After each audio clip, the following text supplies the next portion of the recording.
আচ্ছা আপু, আগে যখন আমি আরো ফিট ছিলাম তখন আরো বেশি কাজ করতে পারতাম, অনেক এনার্জেটিক মনে হতো।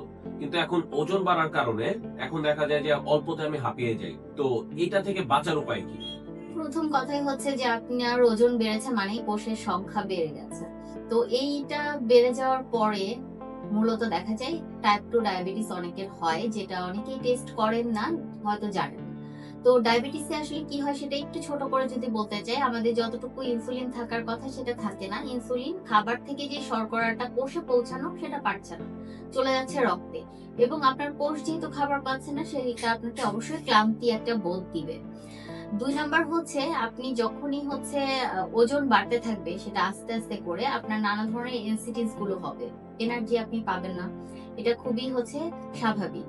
কারণ হচ্ছে আপনার কোষের সংখ্যা বেড়ে গেছে। আপনি আবার চিন্তাও করছেন, আমি মোটা হয়ে গেছি, আমি তো খাবার হচ্ছে ঠিকভাবে গ্রহণ করতে পারছি না। তাহলে শক্তিটা কোথা থেকে পাবেন? তারপরে হচ্ছে অনেকে স্ট্রেসড হয়ে যায়, অনেক বেশি হচ্ছে তার কনফিডেন্স লেভেল লো হয়ে যায়। অর্থাৎ নেগেটিভ একটা ইমপ্যাক্ট পড়ার কারণে তার হচ্ছে মানে খুব এনার্জি পাচ্ছি না একটা ফিল হয়। তো আপনার যেহেতু আগে যেটা ছিলেন, আপনি বলছেন যে আপনি ফিট ছিলেন, তার মানে এখন আপনি বুঝতে পেরেছেন যে আপনি ফিট না। তো সেক্ষেত্রে যেটা করা বা আপনি হচ্ছে কিভাবে এনার্জি ফিরিয়ে নিয়ে আসবেন, প্রথমত হচ্ছে আপনার ওজন কমানোর জন্য কাজ করতে হবে।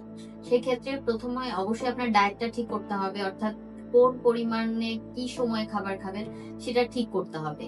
তারপরে হচ্ছে আপনার লাইফস্টাইলটা ঠিক করতে হবে। অর্থাৎ সেখানে ঘুম আছে, এক্সারসাইজ আছে, আপনার হচ্ছে আ ব্রেইন ওয়ার্ক কতটুকু করছেন বা হচ্ছে আরো অন্যান্য যে ব্যাপারগুলো আছে সেটা আপনার মেইনটেইন করতে হবে।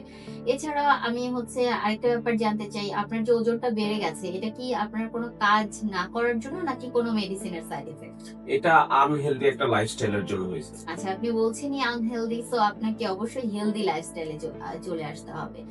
আর যখন আসলে মেডিকেশন এর জন্য হয় তখন আলাদা করে কিন্তু হচ্ছে ডায়েট হয়। আপনাকে বলব যে অবশ্যই ৩ টা ডি আপনাকে মেইনটেইন করতে হবে। সেক্ষেত্রে হচ্ছে ডিসিপ্লিন আপনাকে মেইনটেইন করতে হবে এবং হচ্ছে আপনার যে ডায়েট আছে সেটাও আপনার হচ্ছে খেয়াল রাখতে হবে এবং হচ্ছে যেই ড্রাগ অর্থাৎ মেডিসিন যেটা আছে সেটা অবশ্যই যদি অন্য কোনো কারণে আপনি গ্রহণ করেন, ডোজের বাইরে যাওয়া যাবে না। সেটা যেকোনো সাপ্লিমেন্টই হোক কিংবা যেকোনো হচ্ছে মাল্টিভিটামিন হোক সেটাও। দেখা যায় কি অনেকেই মানে যখনই ওজন কমাতে চান নিজে থেকেই বা YouTube, Google দেখে অনেকেই প্রোটিন শেক, মিল্ক শেক এগুলো খেয়ে ফেলেন। সেক্ষেত্রে সেখানেও কিন্তু একটা নেগেটিভ ইমপ্যাক্ট পড়তে পারে।